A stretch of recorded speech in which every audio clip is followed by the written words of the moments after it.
So the casino story is back, and sooner than I thought. Yes, sooner than I thought. But we can count on it to happen this way. I almost dreamt about it 2 weeks ago. That I had a feeling that it.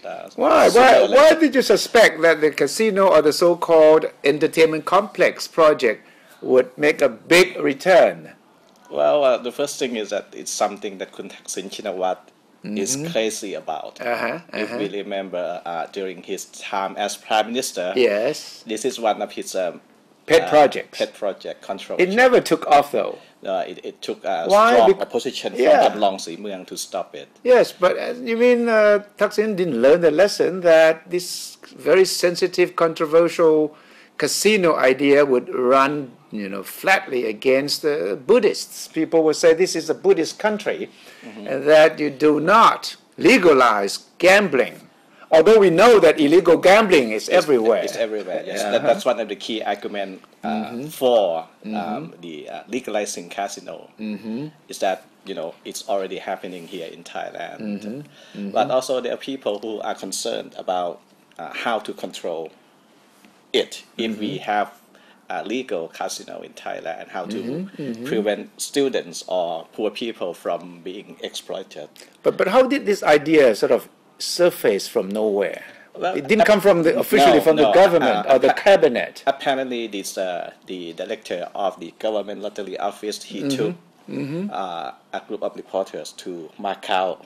Oh, wow. During a so-called inspection trip. Wow. To oversee to inspect casino operation there. Macau, Singapore, maybe next stop. And he told reporters that this is it is a project to revive the casino idea. And this is the old director or the new director? I'm not sure. They changed a lot of government lottery office director during the past few years. Yes.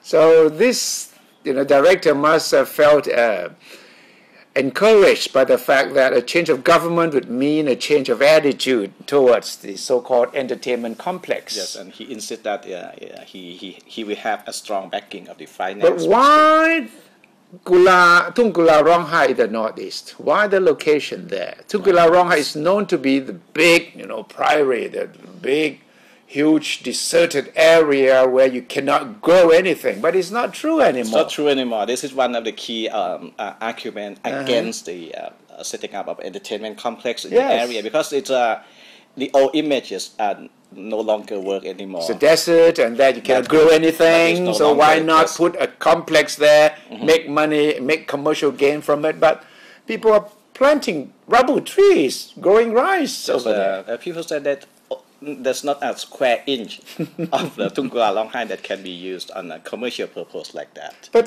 the under Thaksin government, it didn't look at Tung Kula Rong Hai, did it? Koh Chang. Yes, it's one of the tourist destinations. Yes, and that sparked criticism that Kun Thaksin may have some business interest at Koh Chang, and then the idea was shut down. So what did the Prime Minister say to that idea? She denied. She said that today is the first time that she heard about it, and as expected, she said that some more study will have to be conducted. Well, she should have said, I'm going to summon the director of the Lottery Bureau to give him a lesson that do not talk about any project that has not been approved by the government. Yes, and it's not a cheap project like anyone can, tell reporters. Yes. That we're going to do this and that. This is a 10 billion baht project. So Kun Yingluck has a right to be very angry about it. Okay, so she's frustrated that all these ideas keep popping up from a lot of places where she wasn't aware of, and obviously she need to put her foot down and say, hey, from now on, anyone who talks about any new idea that should have asked me first. Should ask me first. Yes. And then even if when you have asked me, make sure that it is processed properly through the channels before you start taking a group of journalists over there and say, this is my idea. Right. But you never know. Maybe the guy had been talking to someone else, not to the like prime we minister. discussed before, Kun Thaksin is really crazy about casino. When not only when he was prime minister in Thailand, when he took over Manchester City Football Club, and there were reports coming out from Manchester that he planned to do something about casino in that Manchester. So well, we still assume that the prime minister runs this country here. So if the prime minister say no, we assume it's no, unless she changes her mind in the near future.